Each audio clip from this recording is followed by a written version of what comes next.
सबसे बड़ा चुनावी मंच जिसमें चर्चा हो रही है गुजरात की रणभूमि की। हम बात कर रहे हैं गुजरात के मुद्दों की। एक एक करके तमाम खास मेहमान हमारे साथ जुड़ रहे हैं और इस वक्त मेरे साथ मंच पर मौजूद हैं ऐसे ही दो बेहद खास मेहमान। मंच पर मेरे साथ हैं केंद्रीय मंत्री परषोत्तम रूपाला जी, साथ ही साथ मेरे साथ हैं कांग्रेस से राज्यसभा सांसद अमीबेन याज्ञनिक जी। आप दोनों का बहुत स्वागत है। अमीबेन याज्ञनिक जी, आप ही से शुरुआत कर रही हूं। कांग्रेस का नारा है कांग्रेस का काम बोलता है, लेकिन अमित शाह अपनी तमाम रैलियों तमाम जनसभाओं में बोल रहे हैं कि कांग्रेस का सिर्फ दंगा बोलता है जो 2002 में हुआ। पहले तो मैं ये कहना चाहती हूं कि आदरणीय Amit Shah ji union home minister है, यहाँ भी रह चुके हैं, उसी समय में यहाँ से गए हैं, तो उन्हें जो भी बात करें थोड़े तथ्यों के साथ करनी चाहिए और जो अनुरूप है इस समय में। और ये जो उन्होंने बात की है कि कांग्रेस નું काम बोले छे, तो वो जो भी वो किस कॉन्टेक्स्ट में कह रहे हैं, तो मैं ये बताना चाहती हूँ कि 1960 में गुजरात और महाराष्ट्र अलग दो स्टेट्स हुए। तब गुजरात में शुरुआत हुई एक मॉडर्नाइजेशन और इंडस्ट्रियलाइजेशन और even in the green revolution. तो गुजरात ने बहुत उसमें आगे सारे काम किए। एग्रीकल्चर आप क्रॉप्स देख लेंगे, सारे पाक, तो पता चलेगा कि गुजरात ने क्या क्या उस समय पे उगाया था। 1960 के बाद की बात कर रही हूँ, तब कांग्रेस का शासन था। आप ये भी देख लें कि हर जगह जहाँ जहाँ पॉकेट्स है वहाँ जीआईडीसी बनी हुई है और हर जगह ये इंडस्ट्रियल एस्टेट्स जो है वहाँ इंडस्ट्रियल यूनिट्स जो भी बन रही थी वो आज बहुत बड़े पैमाने पे आप देखेंगे तो सारे बहुत बड़े इंडस्ट्रियल कॉरिडोर्स बन गए हैं यहाँ पे गुजरात में। वो 1960 के बाद का था। उसके बाद अगर हम देखेंगे तो कोऑपरेटिव सेक्टर देख लो, मिल्क का सबने जो बड़े हुए हैं यहाँ गुजरात में, मैं भी उसमें से हूँ, तो हम अमूल की एड उस टाइम देखते थे और मुझे पता है कि हम श्री कुरियन जी को क्या कहते थे, father of the milk revolution. So ये सारी कोऑपरेटिव सेक्टर में मिल्क, बैंक, सहकारी क्षेत्र सबसे ज्यादा यहाँ पे है। तो आप देखेंगे कि सारा गुजरात का जो प्रोग्रेस हुआ 1960 के बाद, और 2-3 डिकेड लगते ये सबको तैयारी करने में, because we were a slave country. हमें ये भूलना नहीं चाहिए 1947 में इंडिपेंडेंस के बाद हम स्ट्रगल कर रहे थे, कहां से कहां आज पहुंचे हैं। तो दूसरी बात ये है कि ये सारी इंडस्ट्रीज नहीं होती तो 1995 में एक application suo motu petition chief justice of Gujarat high court नहीं लेते कि सारी इंडस्ट्रीज पॉल्यूट कर रही है नदियों को, पानी को, तो उसकी एक पिटिशन हुई थी और एक पब्लिक नोटिस की वजह से 6000 इंडस्ट्रियल यूनिट्स बंद हो गए थे। हमारे पास जजमेंट ही है ये सारे। तो ये इंडस्ट्रीज ऑलरेडी थी जो आज बढ़कर इतनी बड़ी हो गई है यहाँ पे। तो कांग्रेस ने ये सब काम किया, सब तैयार किया और फिर उस पे आपको अगर राज करने का मौका मिला है तो आप तो आगे तो ले नहीं गए हो, सिर्फ विकास विकास विकास बता रहे हो। जमीन पे आप देखो, और आप ये कॉन्क्लेव यहाँ कर रहे हो ना हयात में, अब मेरे साथ चलो, मैं डोर टू डोर जाती हूँ, आप पूछो फिर मुझे विकास का, मैं बता सकती हूँ आपको। तीसरी बात, ये 2002 की दंगों की बात करने से मुझे लगता है कि supreme court, the honourable apex court of this country, ने जितने मैटर्स चलाए हैं 2002 के, उनको ये स्टेटमेंट का बहुत सीरियसली संज्ञान लेना चाहिए कि what is this statement about. क्योंकि इतने सारे जजमेंट्स आए, कई लोग उसमें जेल में हैं, कई लोग कन्विक्ट हुए हैं, काफी लोग एक्विट भी हुए हैं। तो ये सारी बातें मुझे लगता है कि the judicial system should take note of it. Parshottam ji, सवाल यही है, 27 साल की उपलब्धियां क्या इतनी कम पड़ गई कि आप सिर्फ और सिर्फ कांग्रेस की नाकामियों की बात कर रहे हैं? विकास 27 साल में आपने क्या नहीं किया जो आप 2002 के दंगों का जिक्र बार बार कर रहे हैं 2022? देखो, ये तो बिल्कुल मैं इस विषय के साथ आपके सामने मेरी बात रखना चाहता हूं। हमारी आदरणीय बहन अमीबेन राज्यसभा में हम दोनों साथ ही साथ गुजरात का प्रतिनिधित्व कर रहे हैं और योग ऐसा आप लोगों ने बना दिया है कि ऐसे मंच पर भी हम ही दोनों आते हैं। मैं आपको बताना चाहता हूं कि मैंने बात शुरू किया था कि हमारे प्रधानमंत्री जी ने 2007 के चुनाव में, जब उनका एक टेन्योर खत्म हुआ था, तब उन्होंने हमारी गुजरात की टोली को बिठाकर बताया था कि अपने 5 साल के कार्यकाल में जो काम हमने किए हैं उनको लेकर आप गांव में जाओ, मतदाताओं के बीच में जाओ और विकास के आधार पर मत अपने मतदाताओं से मांगो। मुझे ये बताते हुए फक्र हो रहा है कि राज्य की राजनीति में और देश की राजनीति में विकास के आधार पर मत मांगने की शुरुआत हमारे राज्य के मुख्यमंत्री के तौर पर आदरणीय नरेंद्र भाई मोदी जी ने किया था। तब से लेकर आज तक हम मत सिर्फ विकास, विकास और विकास पर ही मांगते हैं। हमारी बहन ने बताया कि ये ग्रीन रिवॉल्यूशन में गुजरात ने लीड लिया था, उन्होंने अमूल का जिक्र किया। आज दुग्ध दिवस है, आपने जिस अमूल का जिक्र किया, डॉक्टर कुरियन साहब का जिक्र किया, मुझे बताते हुए फर्क और बड़ा गर्व महसूस कर रहा हूं कि वो कुरियन साहब को श्रद्धांजलि देने हेतु और उनके काम को स्थायी रूप से जनता के बीच में रखने के लिए आज के दिन को राष्ट्रीय दुग्ध दिवस के रूप में मनाने का निर्णय हमारे प्रधानमंत्री श्री नरेंद्र मोदी जी ने लिया और आज ये दिन पूरे देश में मना रहे हैं हम। उसी को हमने आगे ले जिया। मैं अमी बहन के संज्ञान पे एक बात डालना चाहता हूं। मैं अमरेली से आ रहा हूं, सौराष्ट्र से बिलोंग करता हूं। हमारे वहां डेयरियां नहीं थी और डेयरी इधर आपके नॉर्थ गुजरात के बेल्ट में ज्यादा थी। अब आप देख लीजिए, गिर ब्रीड हमारी, जाफराबादी भैंस हमारी, बन्नी भैंस हमारी, ये सारे एनिमल्स जो है वो हमारे डेयरिया इधर डेवलप हुई थी। हमारे यहाँ डेयरिया नहीं हो रही थी। और मैं अभी आपको ये बताना चाहता हूं कि जब मैंने अमरेली में डेयरी को प्रमोट करने का प्रयास किया तो यहां से राज्य सरकार की ओर से हमें जानकारी मिली कि डेयरियों को परमिशन देने की मना है। वजह क्या होगी वो डिटेल में चर्चा करने का अवकाश है।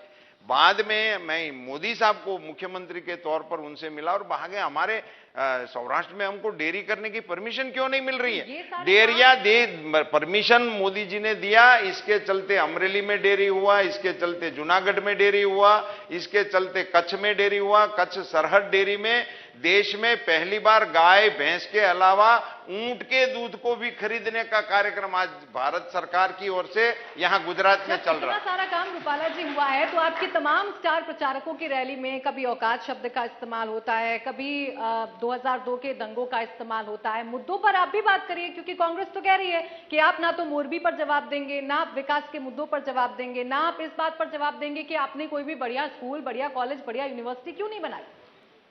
अभी मैं आपको इन्हीं मुद्दे पे जवाब देना चाहता हूं।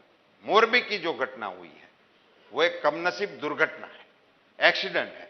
उस पर तुरंत ही हमारे मुख्यमंत्री जी ने कमेटी बना दिया है, जो एक जज साहब इनको नेतृत्व कर रहे हैं। उसमें आईपीएस जी को भी रखा है, आईएएस को भी रखे हैं। जितने आवश्यक थे, आवश्यक अधिकारी की जरूरत थी उनको रख दिया है। अब वो जो कहेंगे उसी के मुताबिक हम जो भी कार्रवाई करनी होगी वो मुझे पूरी श्रद्धा है, सख्ती से सख्त कार्यवाही हमारी सरकार करेगी। इसको छोड़ के अब आगे की बात मैं आपको बताना चाहता हूं कि जिस पर आप स्कूल की बात करते हैं, कॉलेज की बात करते हैं, आप रिकॉर्ड पे देख लीजिए यहां यूनिवर्सिटियां कितनी थी। मैं तो ये बताना चाहता हूं कि आज गुजरात में चिल्ड्रन यूनिवर्सिटी है, शायद विश्व में कहीं पे नहीं है। इसका श्रेय गुजरात के शिक्षा विभाग को आपको देना चाहिए, कहीं पे नहीं है। तो अमी बहन जी, विकास तो हुआ है, विकास की बात भी ये कह रहे हैं, लेकिन आपका जिस तरीके से प्रचार प्रसार है, ऐसा तो नहीं कि आपके अपने ही शब्द आपको मिसफायर कर जाते हैं और आपको सबसे ज्यादा परेशानियों में डालते हैं, क्योंकि औकात शब्द का इस्तेमाल बीजेपी तो पूरे गुजरात अस्मिता से जोड़कर देख रही है। देखिए, हम डिजिटल इंडिया में है, सारा काम सोशल मीडिया पे होता है, तो हम ऐसे किसने ये बात बोली उससे हमें हट नहीं जाना चाहिए, मुद्दों पे रहना चाहिए। शिक्षा व्यवस्था जो गुजरात की थी, मैं भी उसमें पढ़ी हूँ और उस टाइम भी महिला के शिक्षण के लिए पैसे कम थे, बहुत कम फीस थी। हमने कहा है कि हम केजी टू पीजी विमेन को, महिला को, बच्चियों को फ्री में पढ़ाएंगे। प्राइवेट यूनिवर्सिटीज यस इतनी बड़ी है तो साथ में कॉरस्पॉन्डिंगली सारी आपने शालाएं बंद कर दी है गवर्नमेंट की, तो सामान्य व्यक्ति का, जिनको आप रोज बताते हो विकास विकास विकास, metro metro metro, national highways, उनको स्कूल बताओ कि आपने बंद क्यों की है। मैं डोर टू डोर कैंपेन कर रही हूं, मुझे महिलाएं सिर्फ ये कहती हैं कि इतनी महंगाई बढ़ गई है, बेरोजगारी इतनी बढ़ गई है कि मेरे बच्चे को पढ़ाया वो उनको नौकरी नहीं मिल रही है और आउटसोर्सिंग हो रहा है। आप ये सब बातें मैं महिला को कैसे बताऊं? वो कहती है बचत नहीं होती है मेरे घर में, तो मैं मेरे बच्चे को वो स्कूल में भेज रही थी, वो सरकारी शाला बंद हो गई है, प्राइवेट में मैं भेज नहीं सकती हूं।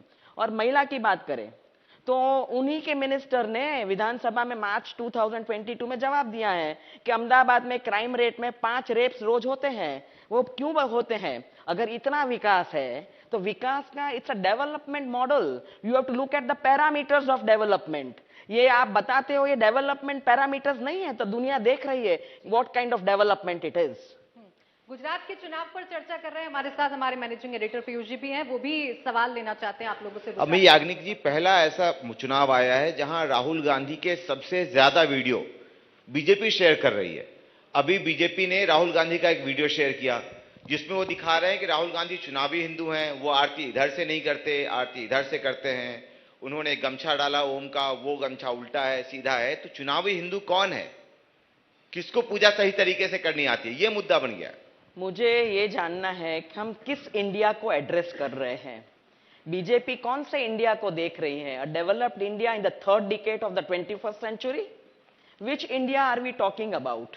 अभी वो जो कर रहे हैं, आप इतना राहुल जी पे कॉन्सेंट्रेट करेंगे, वो तो भारत जोड़ो यात्रा में है, उससे आप अपनी विफलता जो कंप्लीट फेलियर्स है जमीन पे गुजरात के, वो क्यों नहीं बताते? और आपको राहुल जी की बात छोड़ो, आपको प्राइम मिनिस्टर को बुलाना पड़ता है 25 times in a state election. He is not going to become the chief minister of the Gujarat state, he is the prime minister of the whole, पूरे देश के हैं, एक पार्टी के नहीं है। तो उनको 25 बार आना पड़ता है। यूनियन होम मिनिस्टर को यहाँ 25 बार आना पड़ता है, 20 बार आना पड़ता है, 10 बार आना पड़ता है। उनको पिछले कोई ऐसे बातें करनी पड़ती है, you can't show the Vikas you have done. बच्चे और जो लोग जहां पहुंच नहीं सकते, एक्सेसिबिलिटी टू द सिस्टम, उसकी बात नहीं कर रहे हैं। तो ये सारी बातें सिर्फ उनको कुछ भटकाने के लिए, और उनके ये सब मनगढ़ंत बातें हैं सब। नहीं, बट राहुल गांधी भी इस बार थोड़ी ज्यादा पूजा नहीं करे, दाढ़ी बढ़ा ली है, त्रिपुंड लगा लेते हैं। अभी हम कंपेयर करेंगे तो दिन में 4 बार अपने ऑनरेबल प्राइम मिनिस्टर ड्रेस बदलते, तो हम ऐसा थोड़ी कह सकते कि वो फैंसी ड्रेस कंपटीशन में, हम ऐसा तो नहीं कह सकते ना। बट इतनी बार पूजा करने की जरूरत क्या है? और हर बार जब पूजा करते हैं तो एक हेडलाइन बन जाती है, एक वीडियो वायरल हो जाता है, तो आपने हमारे सारे मिनिस्टर जाते हैं तो नहीं देखा है? मैं पार्लियामेंट्री कमेटी मीटिंग में गई सोमनाथ मंदिर, तो हमारी भी वीडियो डाली, हम भी पूजा कर रहे हैं। और वो जो महाराज बैठे होते हैं, हम उनको तो पूछते नहीं है कि आपकी पदवी क्या है, वो कहते हैं इस तरह डालो तो सारे इस तरफ डालते हैं, इस तरफ करो तो इस तरफ करते हैं। I will send you my video also, जो भी चाहते हैं उनकी निकालते हैं video. So don't pitch on that, let us look at what is given to the common people of this state. Rupala ji, क्या राहुल गांधी जी का मुद्दा लाकर, क्योंकि जितना नाम राहुल गांधी का बीजेपी के नेता, बीजेपी के स्टार प्रचारक लेते हैं, उतना तो खुद कांग्रेस नहीं लेती है, क्या वाकई में आप मुद्दे भटका रहे हैं कि राहुल गांधी जी मंदिर चले गए, उनका गमछा डालने का स्टाइल इधर नहीं इधर होना चाहिए था?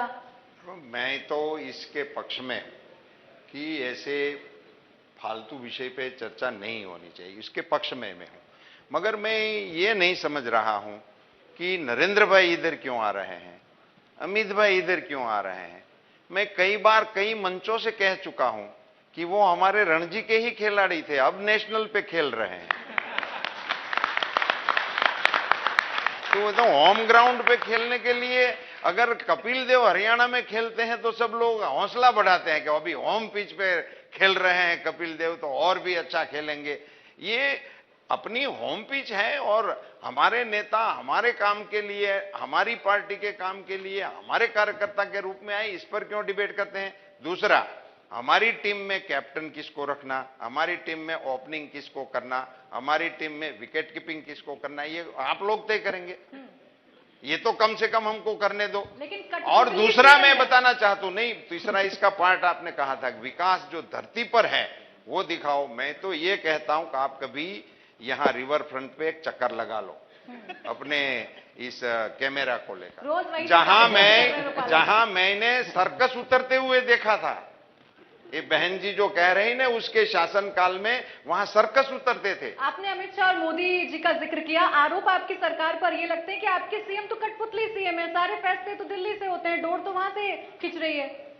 देखो, किसी मुख्यमंत्री जी को कठपुतली कहना, मैं ये कहता हूं कि आप मुझे एक काम का उदाहरण दो किसके लिए इनको आप कठपुतली कहते हो। हमारे मुख्यमंत्री जी ने, इस भूपेंद्र भाई ने नए मुख्यमंत्री के तौर पर जब भारत सरकार के मेरे विभाग की ओर से किसान क्रेडिट कार्ड जब दिया गया, मछुआरों को किसान क्रेडिट कार्ड दिया गया, जब पशुपालकों को आजादी के बाद इंस्टीट्यूशनल क्रेडिट इन गांव के जुड़े हुए लोगों को देने का निर्णय लिया गया, मैंने भूपेंद्र भाई से बात किया कि ये एक अच्छा निर्णय हुआ है, आप इसका स्वागत करिए। तो उन्होंने बताया कि हम किसान क्रेडिट कार्ड में किसानों को तो 4% राज्य सरकार की ओर से दे रहे हैं, हम इनको भी 4% दे देंगे। उन्होंने ये भी 0% से देने का मुख्यमंत्री के तौर पर निर्णय कर लिया। कहा, उन्होंने मुझे भी पूछा नहीं था और भारत में आगे पूछने की तो बात ही नहीं है। तो काम पे बात करनी है तो काम पे करिए, देखने की बात करनी है तो देखने पे करिए। हमारे नेताओं इधर आते हैं, आपके भी प्रधानमंत्री जब थे तो आए थे, मैंने यहां मनमोहन सिंह जी की सभाएं सुनी है। अमीबेन जी, वो गुजरात के हैं, गुजरात में आते हैं, तो इससे आपत्ति क्या है? राहुल गांधी जी सिर्फ 2 दिन यहाँ पर रहे, 2 जगहों पर गए, वहां पर रैली की, भारत जोड़ो यात्रा तक यहाँ पर नहीं आई, तो जो आपका शीर्ष नेतृत्व है उसकी दूरी क्यों है गुजरात से? मुझे कोई आपत्ति नहीं है और किसी को भी शायद आपत्ति नहीं होनी चाहिए अगर कोई अपने होम स्टेट में आते हैं। पर आप ये देखिए कि वो वहां से कहते हैं और यहाँ पूरी कैबिनेट घर बैठ जाती है, सुबह ना आवाज करती है। जो डेप्यूटी चीफ मिनिस्टर थे, सुबह से उठ के राहुल गांधी ऐसे 25-30 बार बोलते थे पूरे दिन में। मैंने रिकॉर्ड भी किया है और रखा भी है, जब मिलूंगी उनको पूछूंगी कि इतना समय, इतनी बार आपने अपने फैमिली का नाम लिया है कभी? तो ये कैबिनेट को घर बिठा दिया, no parameters, whether they failed, whether they perform, whether they under perform, बैठा दिया। अभी इसको क्या कहते हैं मुझे नहीं पता है, तो अगर होम स्टेट में वो तय करते थे, it is fine, no problem. पर ये आप डेमोक्रेसी नहीं कह सकते। ये आप पब्लिक के वोट लेके जिनको जिसको बनाया उनको आप बिठा देते हो, तो आप बताओ कि इनके फेलियर्स क्या है? पूरी फेलियर ही फेलियर है। तभी तो कोरोना काल के बाद ये निर्णय लेना पड़ा और नई कैबिनेट आ गई है। तो डेमोक्रेसी कांग्रेस किसे कहती है? वो जो गहलोत जी सचिन पायलट को सरे मंच से कह देते हैं, गद्दार शब्द का इस्तेमाल आपके स्टार प्रचारक को हो जाता है, ये डेमोक्रेसी है? देखिए, आप डेमोक्रेसी की बात है तो freedom of expression today, apart from this day, milk day, आज कॉन्स्टिट्यूशन डे है। 26 November is the constitution day और इस कॉन्स्टिट्यूशन डे ने फ्रीडम ऑफ स्पीच दिया है। हर एक को अपना वक्तव्य, अपना एक्सप्रेशन करने के लिए जो भी है, हर जगह आप देख रहे हैं कि कहीं अभी कर्ब आ गए हैं, आप भी उसमें है, मीडिया भी उसमें है। फ्रीडम ऑफ एक्सप्रेशन के लिए आपके काफी बड़े बड़े लोग कहते हैं कि यहाँ जरा चेक हो जाता है, तो एवरीवन कैन स्पीक नाउ। अभी वो अब गुजरात की यहाँ अभी हम बात कर रहे हैं, तो और स्टेट की बात लाने की नहीं जरूरत है। हम ये पूछना चाहते हैं कि गुजरात के विकास कहाँ है, बताओ। पानी कहाँ पहुंच रहा है वो तबके के लोगों को? वो बच्चे जो रोड पे है उनको शिक्षा दी जाती है कि नहीं? वो सीनियर सिटीजन्स घर में है, उनको स्वास्थ्य का ये क्रेडिट कार्ड तो होना ही है, क्योंकि कार्ड का जमाना आ गया है। पहले कार्ड नहीं था, किसी के पास चेक से पेमेंट करते थे, अभी डिजिटल इंडिया है तो क्रेडिट कार्ड देंगे ना, क्यों नहीं देंगे? बालाजी, जब इतनी अच्छी आपकी सरकार चल रही थी, जब सब कुछ इतना बेहतर हो रहा था, तो पूरी की पूरी कैबिनेट आपने क्यों बदल दी? आपने मुख्यमंत्री क्यों बदल दिए जब सब कुछ ठीक था? तो देखो, आप पूरे कार्यकाल को देख लो।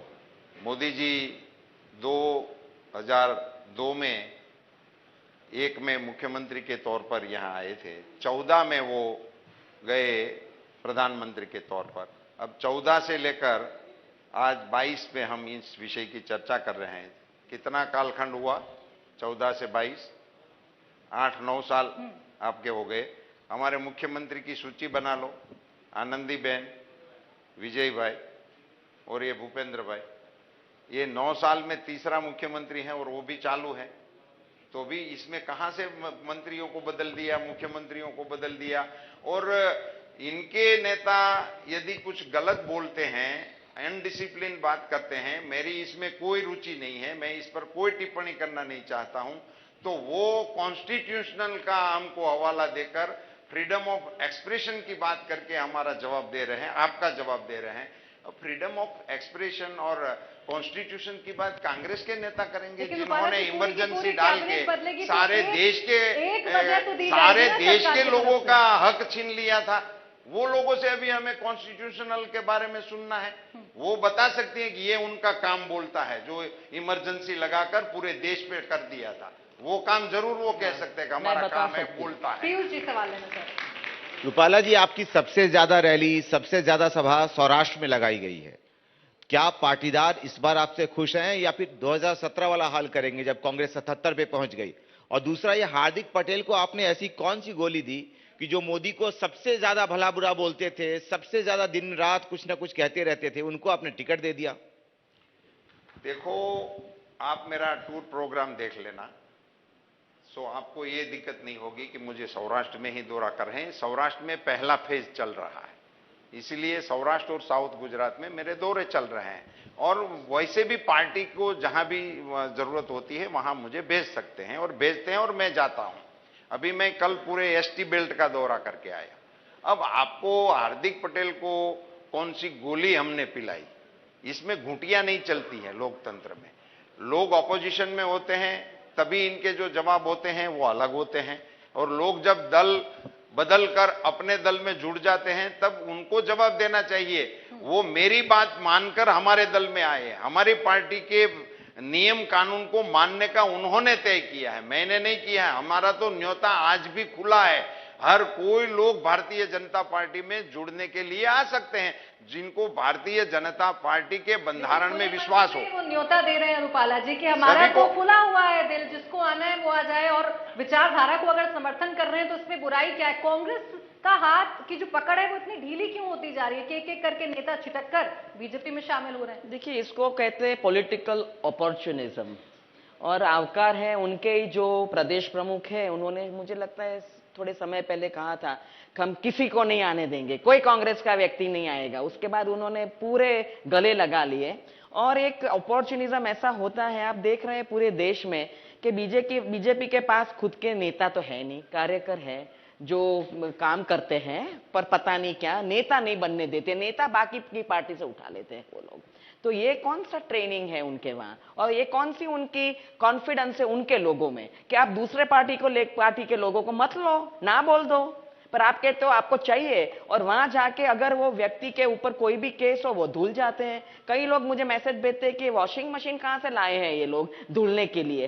तो ये सारी बातें बहुत अच्छी लगती है कि गुट्टी नहीं होती है। वो हार्दिक पटेल को आपको पर्सनली पूछना चाहिए कि ऐसा कैसा हो गया कि तुम इतना भला बुरा कहते थे ऑनरेबल प्राइम मिनिस्टर को, ना कुछ चीज बाकी रही किसी को भी, और आप सडनली सोच लिया कि मुझे वहां जाना है और कार्यकारी अध्यक्ष बनाए हुए थे। एक एक आपके कार्यकर्ता आपके सिटिंग एमएलए आपको छोड़कर जा रहे हैं, इसमें भी तो कांग्रेस की कोई चूक होगी? खैर, पीयूष जी, हार्दिक पटेल से हमने पूछा, यामी जी, उन्होंने कहा कि ये वैसे ही जैसे कि मुझे आप रिपोर्टर बना दें और माइक ना दें, सवाल पूछने ना दें, काम ना दें, तो कितने देर बैठा रहूंगा। तो मैं चला गया, आपने काम ही नहीं दिया उनको, इसलिए वो चले गए। कार्यकारी अध्यक्ष वो दूसरों को काम देते हैं, ये गलत बात है। कार्यकारी अध्यक्ष कहते हैं, उनको कार्यकर नहीं बनाया था, उनको देना है काम, काम नहीं, अब उनको नहीं आता है तो हम क्या कर सकते हैं? उन्होंने कहा पोस्ट दे दिया और कहा घर बैठ अरे जाओ। पोस्ट कब देते हैं? आपकी काबिलियत दे के दी होगी तो आपने काम नहीं किया। आपको कार्यकारी अध्यक्ष का डेफिनेशन देख लेना चाहिए। पूरी इंडिपेंडेंस है कांग्रेस पार्टी में, मैं काम कर रही हूं, मैं जमीन पे कर रही हूं, अभी मैं पोस्ट लेके खड़ी रहूं तो काम नहीं कर सकती मैं। तो ये सारी बातें उसको कहते हैं फीबल आर्ग्यूमेंट्स एंड एक्सक्यूजेस है, कोई और बात। आप अपने कार्यकर्ताओं को बढ़ने नहीं देना चाहते और कांग्रेस के बड़े बड़े नेताओं को उठाकर ले आते हैं, तो ज्यादती हो गई। और यही वजह है कि कमलम में नारेबाजी भी हुई थी आपके खिलाफ, आपको निष्कासित भी करना पड़ गया इस बार तो लोगों को। देखो, ये सतत प्रक्रिया का हिस्सा है मेरे हिसाब से। कार्यकर्ताएं अपने अपने हिसाब से दल बदल करते रहते हैं, और सभी पार्टियां जब जिनको ठीक लगता है तो वो अपने आप में इसको एक्सेप्ट करते हैं। या हार्दिक पटेल या ऐसे कार्यकर्ता को छोड़ दीजिए, मैं आपके सामने एक्सेप्ट करता हूं, रमी बेन भी जानती हैं, ये जो हमारे छोटा उदयपुर वाले राठवा जी, वो पहली बार 10 बार चुनाव लड़े और 10 बार जीते कांग्रेस के नेतृत्व में, कांग्रेस के चिन्ह पर जीते, जिनको हम हरा ही नहीं पाए। वो खुद चलकर भारतीय जनता पार्टी में आ गए। अब क्या कहेंगे कि हमने इनको क्या गुटी पिलाई? अभी ऐसा नहीं होता। कांग्रेस पार्टी को आत्ममंथन करने का समय है। और दूसरा, मैं ये बताना चाहता हूं कि जब नरेंद्र भाई मोदी राष्ट्रीय स्तर पर और अंतर्राष्ट्रीय स्तर पर जिस प्रकार से काम कर रहे हैं और जो घटनाएं घट रही हैं, मैं जिक्र करना चाहूंगा ये रशिया और यूक्रेन के युद्ध का, जिसके चलते जब 20,000 लोग हमारे फंसे थे, इनको भारत लाने का जो काम हुआ और वहां तिरंगा लेकर जिस प्रकार से हमारे बच्चे यहां आने में कामयाब रहे, ये हमारे कोरोना के संकट को जिस प्रकार से मोदी जी ने हैंडल किया, ये विपक्ष माने ना माने ये बात अलग है, मगर पूरा विश्व मानता है कि कोरोना का मैनेजमेंट भारत में जिस प्रकार से हुआ विश्व के किसी देश ने नहीं किया है, ये आज विश्व का मत है। ये सारी चीजों को देखकर और कई घटनाएं ऐसी घट रही है कि आज लोगों में जोश भर रहे हैं मोदी जी। जैसे कि मैं एक उदाहरण देना चाहता हूं, एक ही उदाहरण देना चाहता हूं। हमारी नौसेना में जो हमारा सिंबल लगता था उस ध्वज में, वहां जब छत्रपति शिवाजी महाराज वाला चिन्ह लगा और ब्रिटिश कालखंड से चला हुआ चिन्ह हट गया, देश में जोश आ रहा है। इन सबको देखकर भी कई लोग भाजपा में जोड़ने के लिए प्रेरित होते होंगे जब एक बहुत बड़ी प्रतिभा खड़ी हो जाती है। मुझे याद है इंदिरा जी का कालखंड, तब सारे लोगों का रास्ता कांग्रेस की ओर जा रहा था। आज मोदी जी का कालखंड ऐसा चल रहा है, इसके चलते भी लोग आज भारतीय जनता पार्टी में शामिल हो रहे हैं। एक मेरा विनम्र मत है। चलिए, बहुत बहुत शुक्रिया आप दोनों का हमारे साथ इस चर्चा में जुड़ने के लिए, अपनी अपनी बात रखने के लिए। तो कांग्रेस के दावे क्या हैं और बीजेपी क्यों इतना कॉन्फिडेंस में नजर आ रही है, आपने इस मंच से जाना। इंडिया टीवी हर वक्त हर जगह डाउनलोड करने के लिए सर्च करें India TV news Google play store या ऐप स्टोर पर।